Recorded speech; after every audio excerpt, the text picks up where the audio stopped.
যেই ব্যক্তি আল্লাহকে সন্তুষ্ট করার জন্য সুবহানাল্লাহ ওয়ালহামদুলিল্লাহ ওয়া লা ইলাহা ইল্লাল্লাহু আল্লাহু আকবার এই বাক্যগুলো বেশি বেশি করে পাঠ করবে, বান্দা একবার সুবহানাল্লাহ বলার কারণে আল্লাহ তাআলা জান্নাতের মধ্যে ওই বান্দার জন্য ছোট্ট একটি গাছের চারা রোপণ করে দেন।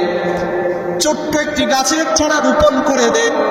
বান্দা যখন জান্নাতে যাবে, জান্নাতে যাওয়ার পরে বিশাল এক বৃক্ষ দেখতে পাবে, যেই বৃক্ষর শাখা প্রশাখা ডালা এত বেশি বিস্তীর্ণ হবে, এত বেশি লম্বা হবে, জান্নাতি ঘোড়া 500 বছর দৌড়িয়ে ওই বৃক্ষের ছায়া শেষ করতে পারবে না।